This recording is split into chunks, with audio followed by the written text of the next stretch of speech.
was a student freshman up at Northern Illinois University, 1971, October. It was a clear, beautiful day with a couple of clouds in the sky. I was on my way over to my Southeast Asian Political Systems class, and I was taking the bus from the dormitory, and it was around 11 a.m., and I noticed a strange object above the Student Union building, which is about a 12-story building. And it was like an aircraft without a fuselage, and it was just suspended above the building, and it looked gray, non-reflective in coloration, and kind of truncated at one end. It was probably twice the size of a normal commercial airliner. And what was interesting about it was just suspended there. And it was like the gray color in the stealth type craft that you see today. And what was interesting was that there were a lot of people who saw it, but most people seemed to ignore it and just continue about their business. And that was my first experience. Then I had a period of about 2 hours missing time. A couple of weeks later, I had a friend who has an art gallery, and we were supposed to have a meeting that afternoon, and I was up in my 5th floor dorm, Stevenson South, and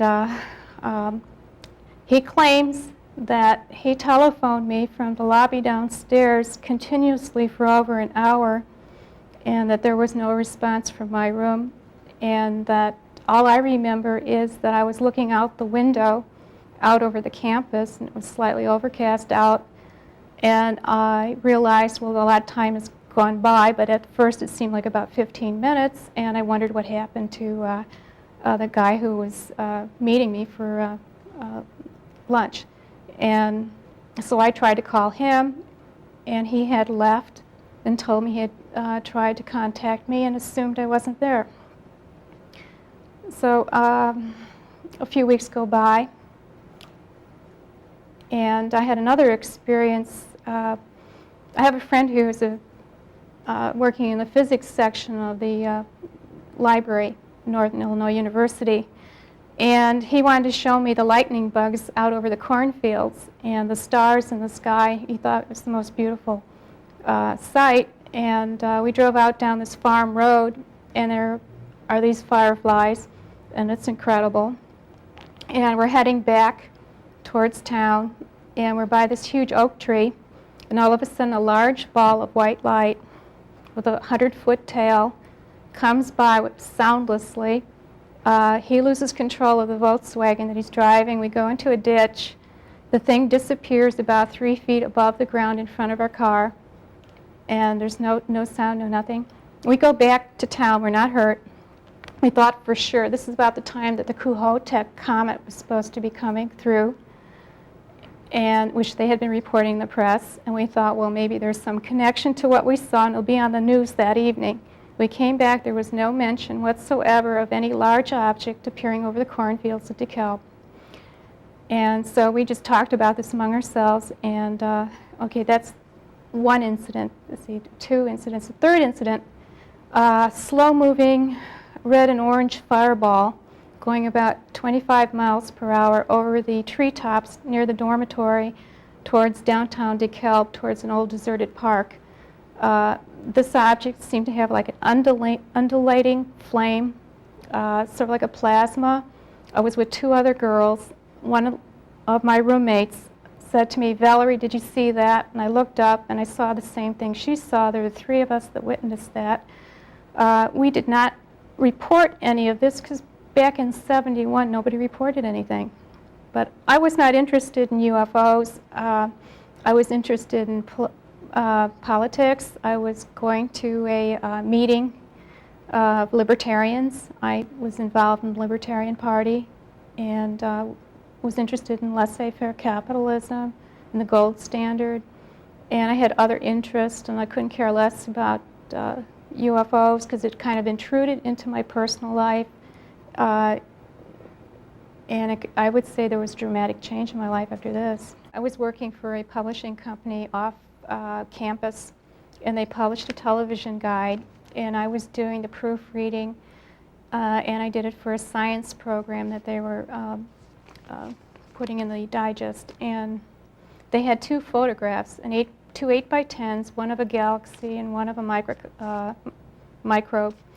And I asked them if I could have all the science photos, and they said, sure, you can have them. So I put them in a manila envelope, and I went down to this restaurant downtown DeKalb, and this man came in, and he was about in his 50s, and he came in, and the waitress seated him across from me, and he started talking to me in a friendly conversation, and he knew everything about me. And he knew I was an artist, he knew what my interests were, he knew my family, he knew things that were personal, which he should have no business knowing at all. And he said he was a businessman from Sycamore, and if I'd be interested in painting the bric-a-brac in his living room in his Victorian house. So I said, well, I was looking for work, and I said I would be interested. So we arranged for a meeting, and he came in a black limousine, picked me up at the house where I was staying. He had a tape recorder in his car, put a tape in. The tape said he was an extraterrestrial on a Peace Corps type situation, and he was recruiting. And he wanted me to work for him to manage a gift shop in Sycamore.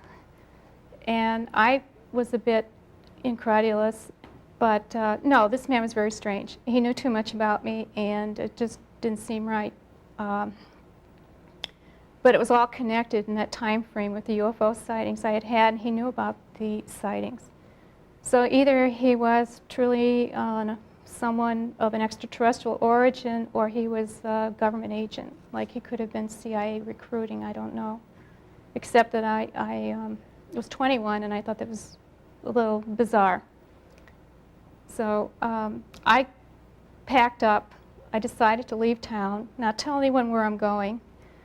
And I had accepted a job at an art gallery in Houston. I hopped on the Greyhound bus. I didn't tell my family where I was going. Went down to Houston, Texas, got to Houston, Texas, was at the art gallery.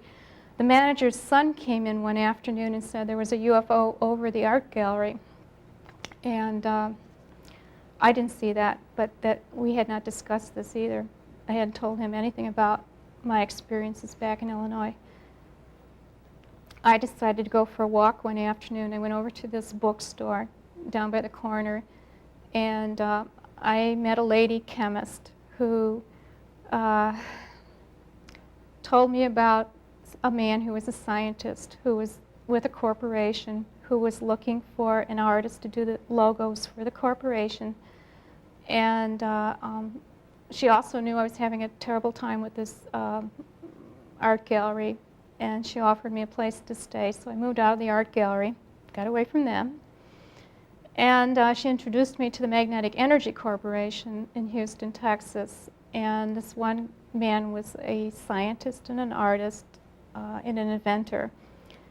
And his name was Ashton Moschel, and he had 2 birth certificates, one German, one American. And I went out with him a couple of times, and I agreed to do the corporate seals, and I have copies of these seals that I did, and they paid me for them. But in the interim, I had an unusual experience with him because he also had a record which had the same message on it that the man in DeKalb I met, whose name was Jeremiah Van Kirk. Ashton Moschel had the exact same message on this record, that he was working with extraterrestrials on magnetic engines for spacecraft and was in communication with 100 scientists. And the location for his project was going to be the exact location where they had the superconducting super collider slated for, which I found really unusual because I didn't know this until like 20 years later. From a logical viewpoint, they say it's impossible because of large distances involved, except if there are wormholes and tears in time. And like Bob Lazar said, you can bend and stretch space in the time continuum. Then it would be feasible for people to travel from other galaxies and other planets and systems. And there are billions of star systems, and so if there are billions of star systems, there must be billions of suns, and there must be billions of planets. So mathematically speaking, the odds are in favor of intelligent life, and I personally feel they've probably intermingled with us in past civilizations previously, and there have been encounters, and they could possibly, for all we know, have some kind of arrangement trade-wise or in other respects. I don't know, it could be multiple interests. It could be purely mercenary, such self-serving. It could be trade. They could need our resources, such as our water. It could be for educational purposes. It could be exploitive. Just as there are different types of governments on this planet and different types of people, it could be anything from humanitarian pursuits to self-serving interests.